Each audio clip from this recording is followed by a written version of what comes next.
Hello everyone, আমার চ্যানেলের আরেকটা ভিডিওতে তোমাদের সকলকে জানাই অনেক অনেক ওয়েলকাম। তো আজকের ভিডিওটাতে আমি তোমাদের সাথে শেয়ার করব যে আমি আমার বেবির সাথে যখন ট্রাভেল করছি তখন আমার এই যে ডাইপার ব্যাগটা, এটা যেটা আমার বেবির জন্যই নেওয়া হয়েছিল, ওটাতে আমি কী কী জিনিস ওর জন্য নিচ্ছি। তো অ্যাকচুয়ালি আমি আবুধাবি থেকে কলকাতা ট্রাভেল করছি, আজকে আমি ইন্ডিয়া যাচ্ছি ফার্স্ট টাইম আমার মেয়েকে নিয়ে। তো আমাদের আবুধাবি থেকে কলকাতা যে ফ্লাইট ডিউরেশনটা ওটা হচ্ছে অলমোস্ট 5 আওয়ার্স। আর এয়ারপোর্টে যাওয়া আর ল্যান্ডিংয়ের পর ব্যাগেজ কালেক্ট করা এসব মিলিয়ে মোটামুটি পুরো 8 ঘন্টা লেগে যায়। তো ওই 8 ঘন্টার জার্নিটাতে আমি ইন ফ্লাইট হ্যান্ডি আমার এই ডাইপার ব্যাগটাতে মেয়ের জন্য কী কী জিনিস নিচ্ছি আজকে ওটা প্যাক করব আর তোমাদের সাথে শেয়ার করব। তো চলো দেখি। তো ফার্স্টেই যে জিনিসটা সেটা হচ্ছে খুব ইম্পর্টেন্ট, ফুডিং। আর এটা হচ্ছে জল, দুটো ফ্লাস্ক আছে আমার কাছে, আমি দুটোই ক্যারি করছি। এটাতে আমি একদম খুব গরম জল নিয়েছি, আর এটাতে একটু জলটাকে ঠান্ডা করে নিয়েছি, মানে ফোটানো জলই কিন্তু একটু ঠান্ডা করে নিয়েছি। এটা আমি ফোটান্ত জল নিয়েছি কারণ এটা লং টাইম অবধি গরম থাকবে, আর এটাতে একটু হালকা গরম নিয়েছি বিকজ এটা যদি ঠান্ডাও হয়ে যায় তো ফুটন্ত জলটা যখন আমি ফিডিংয়ের জন্য ইউজ করবো যাতে ঠান্ডা গরম মিক্স করে ওর খাওয়ার মতো একটা টেম্পারেচার এনে দিতে পারি। তো দুটো ফ্লাস্কে হয়ে যাবে 8 ঘন্টা আশা করছি। তো এই দুটো ফ্লাস্ক জলের নিয়েছি, তার সাথে ফিডিং বটল তো দরকার ফিডিংয়ের জন্য। তো 8 ঘন্টার ডিউরেশনে আমি ক্যালকুলেট করেছি 2 ঘন্টা করে যদিও ফিড নেয় তাহলে 4টে ফিডিং ইনাফ। আর এই বটল আমি 6টা নিয়েছি ইন কেস যদি সব কিছু বেশি বেশি নিচ্ছি, কারণ ইন কেস যদি ফ্লাইট ডিলে হয়, কোথাও লেট হয়, কোথাও আটকে যায়, তো আমার কাছে ফুডটা যেন অ্যাটলিস্ট বাচ্চার ইনাফ থাকে, যাতে আমি কোথাও যদি ফেসে যাই তাহলে আমার ফুডটা যেন আমার বাচ্চা টাইমলি পায়। তো এরকম 6টা বটল, আমার কাছে 6টা এখন নেই, অর্ধেক স্টেরিলাইজ করতে দেওয়া আছে, তো আমার কাছে দুটোই আছে, এটা দেখাচ্ছি। এরকম 6টা বটল নিয়েছি। আর তার সাথে অবভিয়াসলি ফুড, বেবি ফর্মুলা, এটা খুব ভালো জিনিস। আমি এটা একটা নিয়ে নিয়েছি, এটা হচ্ছে তোমার, এটা 3টে স্ট্যাক করা আছে কৌটোর ডিব্বাগুলো। তো এটাকে না এরমভাবে খোলা যায়, এই যে খুললে এটা 3টে আলাদা আলাদা হয়ে যায়। আর এটার মধ্যে যেটা মানে খুব ভালো একটা জিনিস যেটা হচ্ছে এই যে এটাতে তুমি মেপে তোমার মেয়ে যতটা, মানে তোমার বাচ্চা যতটা ফিড নেয় সেই ফিডের, প্রত্যেকটা ফিডের যে দুধটা ওটা মেপে তুমি এক একটা কৌটোতে নিয়ে নিতে পারো। আর যখন ফিড করাবে তখন জাস্ট এটা খুলে বটলে তুমি পোর করে দাও। তো এটা ট্রাভেলের জন্য খুব ভালো, যাতে জিনিসটা মেসি না হয়ে যায়, যে ফর্মুলার বড় ডিবে বের করো দেন ওটাকে মেজার করে তুমি ঢালো, ওটা খুব মেসি হয়ে যায়, পড়ে যেতে পারে বা এদিক ওদিক হয়ে যেতে পারে। তো আমি অলরেডি আমার মেয়ে যেই ফিডটা নেয় সেটার অনুযায়ী ফর্মুলাটাকে মেপে এই 3টেতে ঢুকিয়ে দিয়েছি। তো এটা 3টেই ছিল, আরও বেশি হলে আই থিঙ্ক ভালো হতো। তো এটা 3টে ফিড অবধি তো চলে যাবে, আর তারপরে যদি লাগে তখন আমার কাছে এক্সট্রা আমি এই ডিব্বাটাতে হ্যান্ডি নিয়েছি, কারণ অত বড় বটল তো ক্যারি করা পসিবল না। তো এটাতে আছে, এটাতে আবার আমি মেপে এটাতে রেখে দেবো। তো এটা খুব ইজি হয়, মানে বটল খোলো, এটা ঢাকনাটা জাস্ট খোলো আর ওটাকে পোর করে তুমি খাইয়ে দাও। তো এটা ফর্মুলা। আর এছাড়া আমার যে কেবিন লাগেজটা আছে, স্যুটকেসটা, ওটাতেও আমি আরও কিছু বটল আর ফর্মুলা অবভিয়াসলি আছে।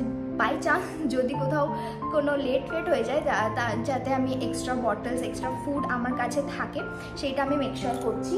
নেক্সট হচ্ছে, এটা হচ্ছে ওয়াইপস। এটা আমাদের জন্য, মানে বেবিকে ফিড করার আগে অবভিয়াসলি ভালো করে হাত ধুয়ে নিতে বলে। তো ওখানে ফ্লাইটে, ইন ফ্লাইট বা এয়ারপোর্টে আমি কোথাও ওয়াশরুম পাবো, হাত ধোয়ার ঝামেলা থাকবে, তো তার জন্য এটা হচ্ছে স্যানিটাইজিং ট্রাভেল ওয়াইপস। তো এটাতে ওয়াইপস দিয়ে হাত মুছে নিলেই তোমার ইয়ে হয়ে যাবে। তো এটা আমি রেখেছি।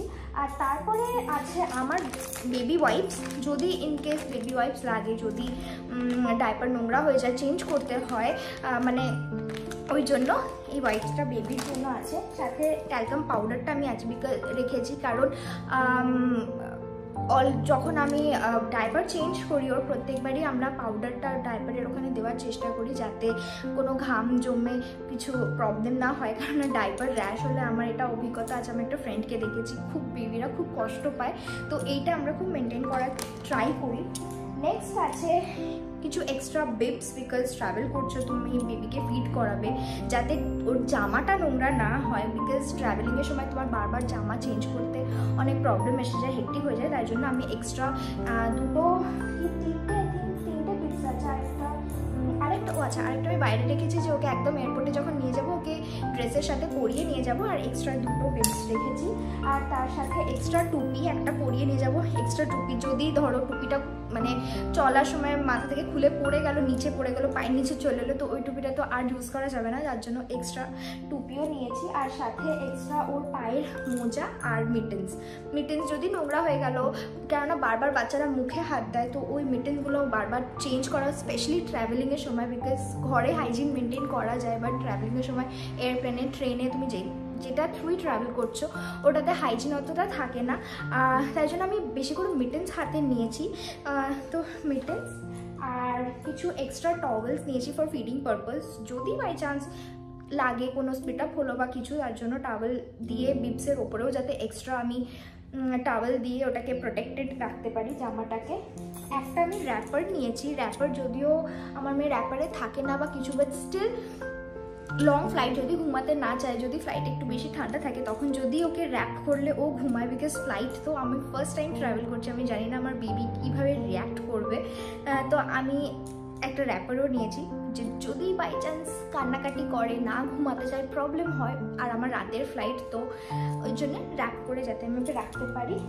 আর কিছু এক্সট্রা জামাও নিয়েছি, যেমন এটা একটা ওকে পরিয়ে নিয়ে যাওয়া হবে, আর একটা এক্সট্রা জামা সাথে আছে, যদি ওই জামাটা বাই চান্স ভিজে যায়, ডাইপার লিক হয় বা স্পিট আপের কারণে ভিজে যায়, যাতে চেঞ্জ করতে পারি। একটা এক্সট্রা প্যান্টও আছে, একটা টি শার্টও আছে, ওই টি শার্টটা আই থিঙ্ক ওকে পরানোই আছে অলরেডি, তো একটা এক্সট্রা প্যান্ট আমি নিয়েছি।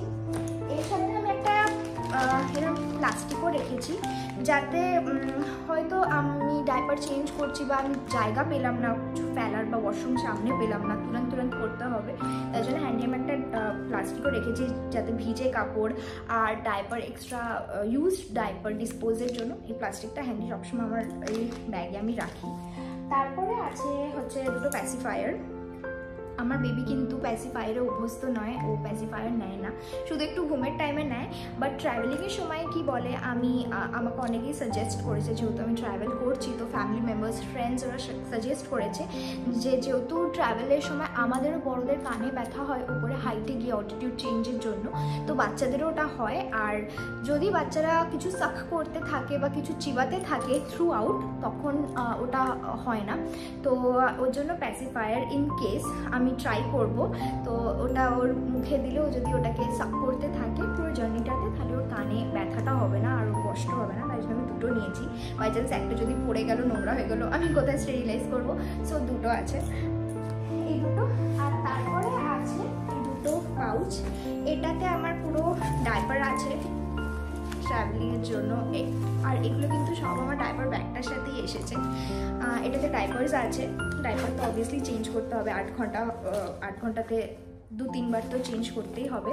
আর এই পাউচটাতে আছে ওর সব মেডিসিন কিন্তু সবসময় হ্যান্ডি রাখা ভালো, বিকজ ফ্লাইটে কিছুও হতে পারে, তো প্যারাসিটামল আছে, একটা থার্মোমিটার আছে, আর ওর যে মেডিসিন মানে গ্যাস বা কলিকের যে মেডিসিনসগুলো, এই যে পিডিয়াকল, আর গ্যাসের একটা মেডিসিন ওকে ডক্টর দিয়েছিল, যে যখনই খেতে খেতে কাঁদবে বা খুব গ্যাসি বেবি হয়ে যাবে, তখন এটা দিয়ে দিলে খুব ফাস্ট রিলিভ হয়ে যায়, তো বাই চান্স যদি কান্নাকাটি করে বা গ্যাস ফর্ম হয়ে যায়, এগুলো হ্যান্ডি আমার কাছে আমি এই ব্যাগটাতেই রাখছি, যাতে ওকে রিলিফ দেওয়া যায় বা মানে ওষুধটা ঝটপট দেওয়া যায়। তো এগুলোই ছিল আমার ডাইপার ব্যাগে, আমি এগুলোই হ্যান্ডি নিচ্ছি। তো 8 ঘন্টার ফ্লাইটে আশা করছি এগুলোতে হয়ে যাবে, বাট এরপরে আমি যখন ট্রাভেল করার পরে আমি যখন ইন্ডিয়া পৌঁছাবো, আমি আরেকটা ভিডিও বানাবো এটার ওপরেই, যে আমার কি আমি এক্সট্রা নিয়ে গেলাম, কোনগুলো কাজে লাগেনি বা কোনগুলো এক্সট্রা কাজে লাগতো আমি নিইনি বা কিছু, সেটা এক্সপিরিয়েন্সের পরেই বোঝা যাবে। আর তোমরা যারা ভিডিওটা দেখছো, তোমরাও যদি এক্সপিরিয়েন্সড মমস হয়ে থাকো, তাহলে আমাকে নিশ্চয়ই নেক্সট টাইমের জন্য সাজেস্ট করো যে আমি কি মিস করে গেলাম আর কি আরও নিলে বেটার হয় for travelling purpose with a baby. So এটাই ছিল আজকের ভিডিও। আশা করছি কারোর হেল্প হবে, আর কেউ আমাকে এটা দেখে হেল্প করতে পারবে ফর নেক্সট টাইম। সো ভালো লাগলে অবশ্যই লাইক দিও ভিডিওটাতে, অ্যান্ড কনসিডার সাবস্ক্রাইবিং। দেখা হবে পরের ভিডিওটাতে।